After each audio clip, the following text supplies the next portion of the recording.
votre nouvelle émission Focus. Focus, votre nouveau rendez-vous sur Radio Mayuri. Bienvenue dans votre rubrique Focus sur Radio Mayuri. Notre invité aujourd'hui est M. Zadkiel Saint-Oris, conseiller territorial à la CTG. Avec lui, nous allons faire un point sur les travaux qui se font actuellement sur la Matorienne et les autres travaux en cours sur la Guyane. Monsieur Saint-Oris, bonjour. Bonsoir Monsieur Plaisir et bonsoir à tous les auditeurs, auditrices de Mayuri. Nous sommes sous la pluie, comme vous pouvez le voir. Alors, quel état des lieux pouvez-vous dresser de ces travaux qui se déroulent actuellement autour de nous sur la Matorienne? Alors sur la Matorienne, les travaux avancent bien. Ce qui a démarré depuis plusieurs mois, comme vous avez pu le remarquer, c'est la réalisation en fait d'une voie verte sur les accotements, donc qui part depuis Rémière-Montjoly jusqu'à Matoury. Le but en fait, c'est de pouvoir permettre aux piétons, aux deux roues, les scooters électriques et autres, de pouvoir circuler en toute sécurité sur l'accotement. Et cette voie verte justement permet de relier donc sur la zone de Rémière-Montjoly, donc l'écoquartier qui est là-bas, la prison aujourd'hui là où nous sommes, et il y aura une traversée sécurisée qui se fera au niveau de Cogno pour pouvoir justement permettre et faciliter la circulation sur tous les quartiers restants au niveau de Matoury, donc c'est-à-dire Cogno, Barbadzine, Copaya, jusqu'au Califourchon. Est-ce qu'il n'aurait pas été plus pertinent de faire une 2x2 voies? Pourquoi vous voulez une 2x2 voies ici? Je ne sais pas, je pose la question. Alors, beaucoup de personnes effectivement font remonter cette demande. Les raisons qui remontent quand on regarde sur les réseaux sociaux, c'est par rapport aux embouteillages. Moi, ce que je répondrais au malheur justement de toutes ces personnes-là, c'est que ça ne servirait à rien. Parce que faire une 2x2 voies ici, il faut déjà comprendre en fait quelle est la cause de l'embouteillage. Qu'est-ce qui génère effectivement cet embouteillage-là? Et faire une 2x2 voies sur la Matorienne ne résoudrait pas en fait le problème. Le giratoire qui se trouve au niveau de Rémière-Montjoly, donc Adélaïde-Tablon, lui, il n'y a pas de changement. Et l'embouteillage, en fait, il est causé par le trafic routier qui se fait justement sur Dégradé-Cannes. Donc, c'est-à-dire entre le giratoire Adélaïde-Tablon et Attila-Cabassou, et qu'on continue plus loin au niveau du giratoire des Maringouins. Ça serait plus à ce niveau-là qu'il faudrait faire effectivement une 2x2 voies qui permettrait effectivement de diminuer l'impact de l'embouteillage sur l'ensemble de la Matorienne. La Matorienne, elle est récente, hein. Était-ce nécessaire d'effectuer ces travaux quand on sait les problèmes que l'on a en Guyane d'enclavement sur des... Est-ce que ça n'aurait pas été plus pertinent d'investir cet argent ailleurs? Alors, il ne faut pas mélanger les choses par rapport à l'enclavement. La Matorienne, elle est récente, oui et non, elle a quand même 30 ans. Elle a été réalisée en 1994. On a pu assister depuis une dizaine d'années, notamment ces 2 dernières années avec les fortes pluies qu'il y a eu, à énormément de coups de gueule de la part des usagers de la route qui sont justifiés par rapport à l'état de la voirie qui était dégradée. La collectivité ces dernières années a tout simplement fait des pansements, du colmatage sur la route. Il fallait à un moment donné la rénover, la faire évoluer, l'optimiser, passer par autre chose. Et c'est ce qui est en train de se faire, où vous allez avoir une voie dédiée pour chaque usager de la route, donc pour les automobilistes. Il y aura également pour les deux roues qui pourront circuler directement sur la voirie. Et comme je le disais tout à l'heure, une voie verte pour les piétons et les autres deux roues type vélo, scooter électrique et autres. Donc avec un revêtement de chaussée qui sera renforcé, qui sera renouvelé. Un revêtement, ça a une durée de vie et il n'est tout simplement plus bon. Vous le voyez, même sans être un expert, quand on regarde le revêtement qui est au sol, il n'est plus bon. Ces travaux vont durer combien de temps? Alors, il est prévu que ça puisse se terminer, si tout se passe bien, juin-juillet 2024. Nous sommes au mois de novembre, on a commencé à peu près au mois de juillet, donc on en a pour à peu près 1 an. Actuellement, on est à quelle phase de ces travaux? Comme je vous le disais justement en introduction, on est sur la phase, comme vous pouvez le constater, de l'accotement. On a préféré commencer effectivement par là afin de gêner le moins possible effectivement la circulation. C'était une priorité aussi pour pouvoir déjà permettre aux piétons, aux deux roues qui ont l'habitude effectivement de circuler, de pouvoir le faire en toute sécurité. Et une fois que ça sera terminé dans les prochains mois, on va attaquer cette fois-ci la voirie, directement la route, et les travaux devraient normalement pouvoir se faire de nuit afin de gêner le moins possible les usagers de la route. Quel est le coût de ces travaux? Est-ce qu'il y a eu un appel d'offres? Oui, bien sûr, il y a eu un appel d'offres. On est sur un projet à 21 millions d'euros. Il y a eu plusieurs appels d'offres parce que la collectivité a fait en sorte à ce qu'un maximum d'entreprises puissent travailler dessus, aussi bien les transporteurs que celles qui réalisent la voirie. Dans le projet, en fait, ça comprend certes le renforcement et le renouvellement de la voirie. Vous avez les accotements, vous avez également un aménagement paysager avec des passerelles en bois qui vont se faire. Donc il y aura des artisans également qui vont travailler sur le projet.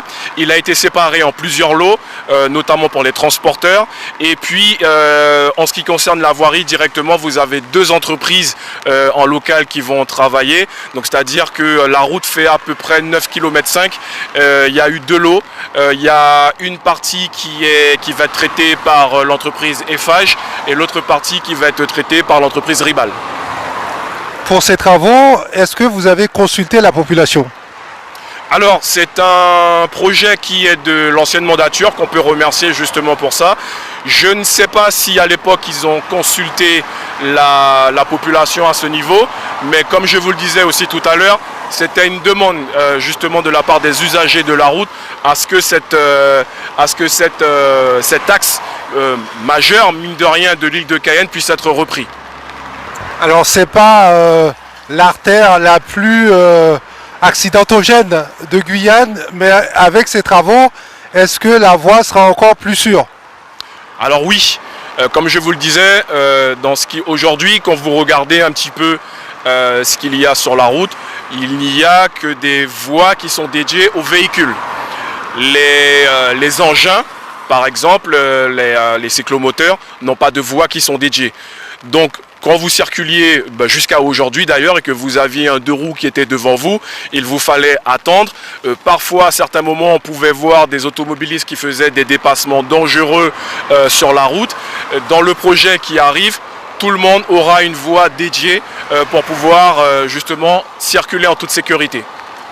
J'aurais peut-être dû commencer par cette question, ce qui est la suivante. Quelle est la vision de cette nouvelle mandature, de ce nouvel exécutif? Est-ce que vous pouvez nous dresser un petit peu votre feuille de route? Donc, en arrivant effectivement aux affaires et en faisant le point avec les services, ce qu'on a décidé effectivement de faire, c'est de répondre dans un premier temps aux urgences. Les urgences, c'était quoi? C'était la route d'Apatou, principalement, et puis la route de Caux.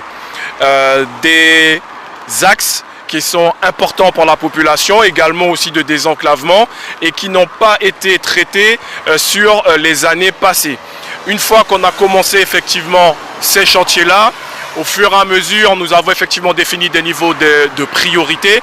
Donc des absolues urgences, on est passé tout simplement aux urgences et à renouveler effectivement les surfaces de roulement des axes majeurs qui sont très importants. Et au fur et à mesure, on diminue sur le niveau de priorité pour pouvoir essayer en tout cas d'intervenir sur un maximum de communes et surtout de remettre en service un certain nombre d'équipements, un certain nombre de marchés qui n'existaient plus auparavant, comme le marché de balayage. Vous allez avoir également prochainement, alors ça a déjà plus ou moins commencé, mais ça va être intensifié, le marquage au sol, donc la signalisation verticale comme horizontale, donc c'est-à-dire les panneaux, le marquage au sol, l'éclairage. C'est un certain nombre d'infrastructures, d'équipements qui sont remis en service, en fonction, pour permettre aux usagers de mieux circuler sur les routes départementales. Est-ce que l'on peut dire que la piste cyclable ou encore la voie réservée pour les piétons était une priorité sur la Matorienne? Pour revenir à la Matorienne. C'est ce que je vous disais tout à l'heure. Sur la Matorienne, vous avez plusieurs types d'usagers. Vous avez des véhicules lambda, vous avez des camions comme celui qui passe, vous avez des deux roues, ce qui est moto, les engins, les scooters et autres, et puis vous avez, mine de rien, pas mal de piétons qui marchent, qui font du sport, et puis vous avez aussi des personnes qui sont à vélo. Le projet, comme je vous l'expliquais, le but c'est de sécuriser tout le monde, d'avoir une voie dédiée à l'ensemble de ces usagers. Donc il y aura la route, la voirie pour les véhicules, vous aurez une bande cyclable et vous aurez à côté ce qu'on voit justement derrière nous, une voie verte pour les piétons et pour les deux roues. Est-ce que l'idée c'est également de créer une alternative à la voiture, parce que pendant des années en Guyane on a l'impression que si on n'avait pas de voiture on n'existait pas? En tout cas, on pouvait difficilement se déplacer pour aller à son travail ou encore étudier. On dépendait grandement de la voiture. Alors ici, non. Ça n'a pas lieu d'être d'avoir à ce que ça soit une alternative. On est certes, c'est un axe qui est majeur, qui relie la commune de Rémière-Montjoly, mine de rien, à l'aéroport. L'aéroport Félix-Éboué, point d'entrée de la Guyane, infrastructure majeure qui est là. C'était une autre raison justement de renouveler cette infrastructure, de la sécuriser. Ça n'est pas de donner effectivement une alternative aux véhicules. Vous avez effectivement des quartiers résidentiels qui sont par là, mais c'est surtout un axe qui permet de relier deux communes où vous avez énormément de véhicules, mine de rien, qui passent par là. Le but, c'est vraiment de sécuriser tout le monde. C'est quand même une bonne chose d'inciter les gens à faire du sport, à marcher, à faire du vélo. Ben oui, tout à fait. On le constate, comme je le disais, il y a beaucoup de quartiers entre Rémière-Montjoly et Matoury, et on voit des personnes effectivement qui marchent. Il fallait pouvoir proposer une solution à ces personnes-là pour le faire en toute sécurité. Alors, qu'en est-il de la route de Caux? Où en sont les travaux? Alors, l'année dernière, nous avons déjà réalisé 6 km au départ de Roura. C'est une zone où il est très difficile effectivement de pouvoir travailler. C'est le secteur du pays où il pleut le plus, et c'est la raison pour laquelle nous sommes arrivés en 2021. Nous avons eu énormément de mal à pouvoir réaliser les travaux. En ce qui concerne effectivement cette année, nous avons sorti un communiqué il y a quelques semaines pour pouvoir s'excuser au niveau des usagers, parce que là, cette fois-ci, administrativement parlant, pour différentes raisons, la collectivité a pris énormément de retard sur différents chantiers. Ça, c'est pour des raisons administratives, et énormément de chantiers sont reportés entre le mois de décembre et le début de l'année 2024 et sont impactés en fait principalement la route de Caux, Apatou et Awala. Ces chantiers-là qui devaient normalement démarrer entre septembre et novembre, pour les trois que je viens de citer, devraient normalement pouvoir démarrer au mois de décembre. La CAO, c'est-à-dire la commission d'appel d'offres qui va déterminer les entreprises qui seront en charge des travaux pour la route de Caux et Apatou, elle a lieu ce mardi. Donc à partir de là, on aura une entreprise qui va pouvoir réaliser les travaux, et on sera capable de donner un ordre de service et de dire clairement à la population à quelle date les travaux pourront commencer, en sachant malheureusement qu'on rentre dans cette saison des pluies.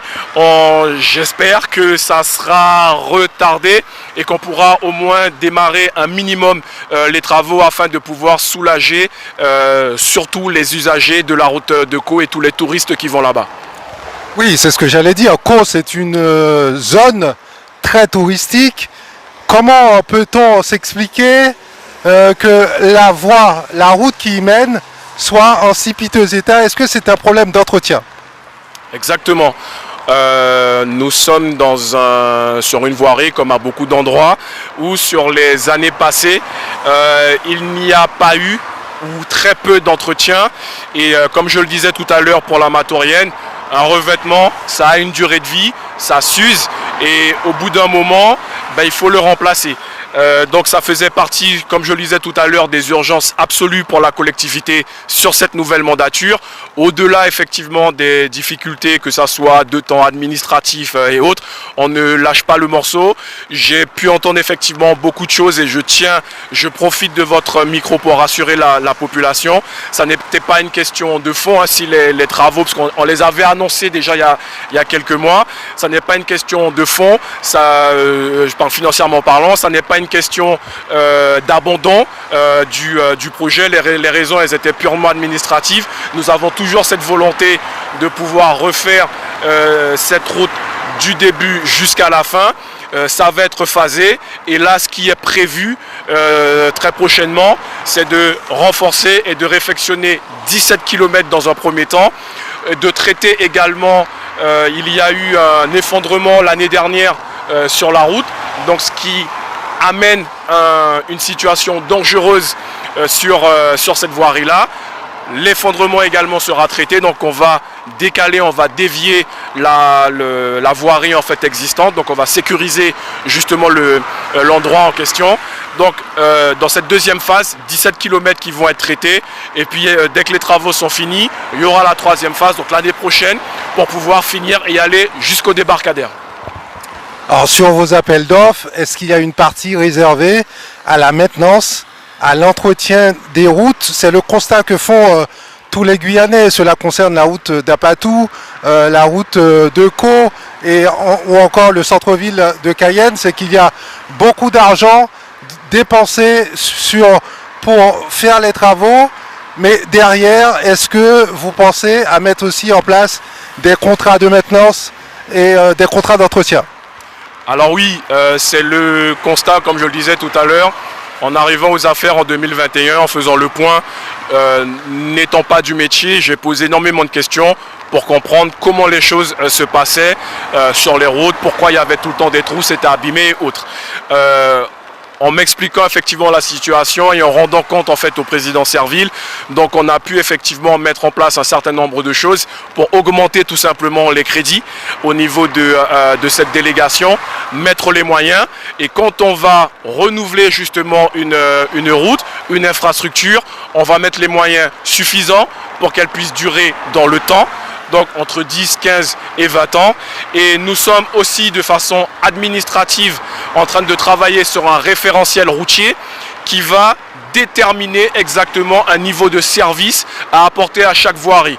Ce n'est pas le tout, comme on le disait, de refaire des routes. On a réparé effectivement aujourd'hui. Ce référentiel routier va cadrer les choses. C'est-à-dire, je prends l'exemple de la Matorienne ou de la route de Caux. On a refait la route en 2023, en 2024. On sait qu'en fonction de ce qu'on a mis sur la route, des matériaux en question, on a une durée de vie de 10 ans, 15 ans, voire 20 ans, selon la situation. Et le référentiel routier va justement définir à quelle période on va devoir intervenir à nouveau pour entretenir la route en question. En amont justement, et afin d'éviter qu'il y ait des problèmes sur la route, et puis surtout de définir le type de revêtement. Est-ce que c'est un bicouche, est-ce que ça va être un enrobé, la surface de roulement, le type de revêtement qui sera approprié. Il n'y aura pas de débat, il y aura un document administratif qui sera opposable et qui sera voté tout simplement en assemblée plénière l'année prochaine, une fois qu'il sera fini d'être rédigé, pour définir et structurer concrètement les choses sur chaque voirie, avec pareil la signalisation, les panneaux. Ce n'est pas le tout de parler de l'entretien effectivement des routes, mais il y a également l'entretien des équipements qui vont avec les routes, les fossés, les panneaux, les glissières, l'éclairage et tout ce qui s'ensuit. Dans ce référentiel, est-ce que vous allez tenir compte de l'augmentation de la population quand on connaît la démographie galopante que nous avons en Guyane, avec toujours plus de voitures, toujours plus de trafic? D'ailleurs, c'est ce qui cause les bouchons. Alors, oui, sauf que c'est même déjà fait en amont, c'est-à-dire que dans le cadre des projets que nous réalisons, effectivement, on ne fait pas un projet pour aujourd'hui ou pour demain. Quand je dis demain, c'est pour dans les 1, 2, 3, 5 ans à venir. On va effectivement tenir compte de l'augmentation du trafic, de l'augmentation de la population, comme vous l'avez dit, pour que le but étant justement qu'on ne se retrouve pas dans une situation où on a mis en place un nouvel équipement, une nouvelle infrastructure, et puis dès son ouverture, eh ben, elle est déjà obsolète. La route de Caux va se terminer quand? Normalement, donc il y a une phase là qui va démarrer prochainement. Comme je disais tout à l'heure, il y a la troisième phase qui va arriver derrière. Normalement, alors la troisième phase, je ne saurais pas vous dire à aujourd'hui combien de temps elle va durer. Mais fin 2024, début 2025, on devrait avoir fini la route de Caux. Alors, la route de Caux, c'est de la maintenance, c'est également apporter une certaine fraîcheur, si je puis m'exprimer ainsi. La route d'Apatou, il en est de même. Alors là aussi, quel est le calendrier? Alors la route de Caux, c'est pas de la maintenance. On est sur de la réhabilitation complète. Donc une fois qu'on a fait ça, on sait qu'on est tranquille pour au moins 10 ans. D'accord? La route d'Apatou, c'est pareil. Comme on a pu le démontrer, elle a été faite. Pas forcément dans de bonnes conditions. On ne va pas revenir sur le pourquoi et sur la genèse. Ce qu'on fait depuis 2021, c'est de renforcer, comme je le disais, de mettre un équipement qui est adapté et qui va pouvoir durer dans le temps. Là, on va partir pour à peu près 7 mois de travaux. Donc à partir du moment où on aura démarré, on devrait finir entre juin et juillet 2024. Nous avons fini, il y a 2 marchés en fait cette année. Hein. Donc il faut savoir qu'on a commencé, on annonce, on dit ce qu'on fait et on fait ce qu'on dit. Donc au mois de juillet dernier jusqu'au mois de septembre, on avait effectivement annoncé qu'on allait reprendre, renforcer toutes les portions qui étaient dégradées entre Saint-Laurent et Apatou. Ça a été fait. Ça s'est fini à la rentrée. Ça représentait à peu près 28 km. Donc on est déjà dans un autre type de circulation. Ça n'est pas parfait partout. Là, dans le marché qui arrive, c'est la reprise en fait de 10 km en une fois. Donc on va encore améliorer la circulation sur la route d'Apatou. Et puis l'année prochaine, on va traiter tout le linéaire qui ne l'aura pas été fait encore à aujourd'hui. L'objectif effectivement pour moi, c'est qu'on ait bouclé effectivement la route d'Apatou en 2024, au pire en 2025. Alors nos auditeurs et nos internautes vont dire mais c'est facile de taper sur l'ancien exécutif, sur ce qu'il n'a pas fait, ce qu'il aurait dû faire. Et vous, quels sont les projets que vous allez amorcer, les grands projets que vous allez amorcer pour les Guyanais, pour la Guyane? Alors, au-delà de renouveler déjà l'existant, comme je l'expliquais effectivement tout à l'heure. Nous avons effectivement, on parlait d'embouteillage tout à l'heure, notamment par rapport à la Matourienne. Ce qu'on veut faire pour pouvoir diminuer cette situation-là, c'est de faire du maillage.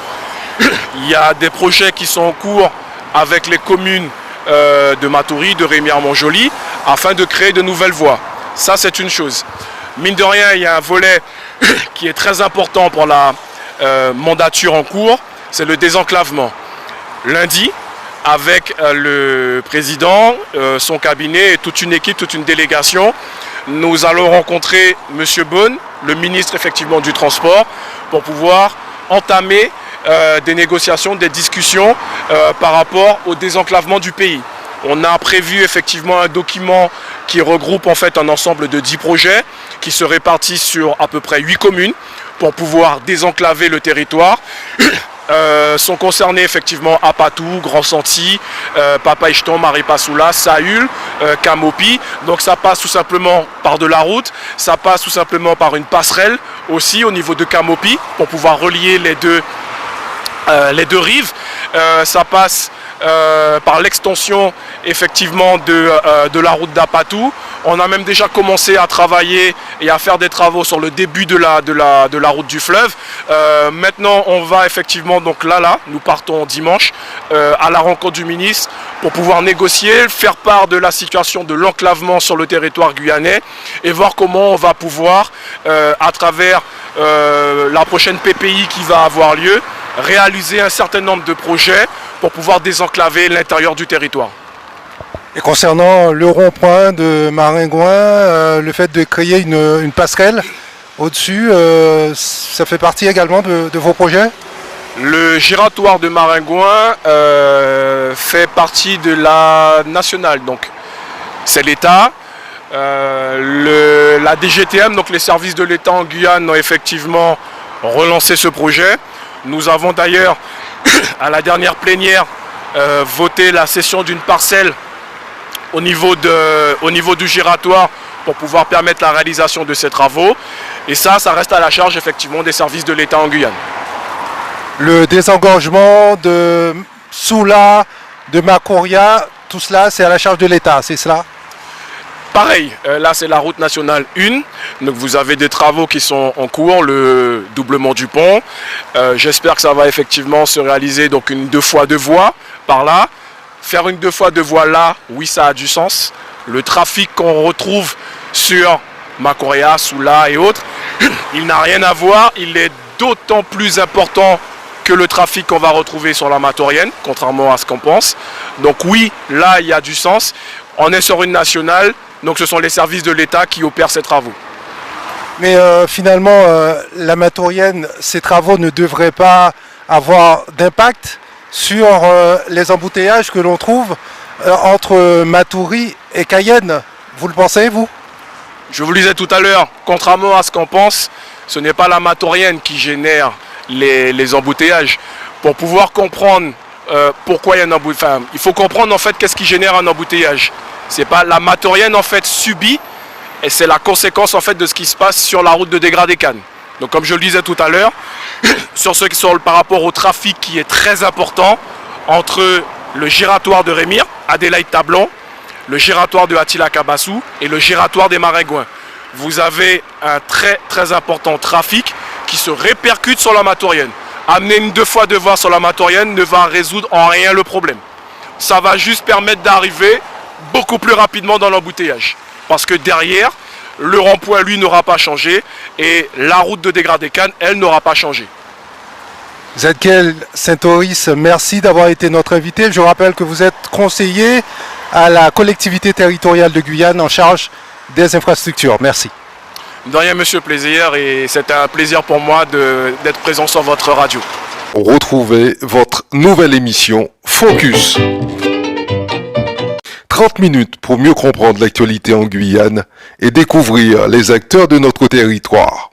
Focus, c'est du lundi au vendredi, première diffusion à 8h30, puis rediffusée à 13h10 et 19h10. Focus, votre nouveau rendez-vous sur Radio Mayouri.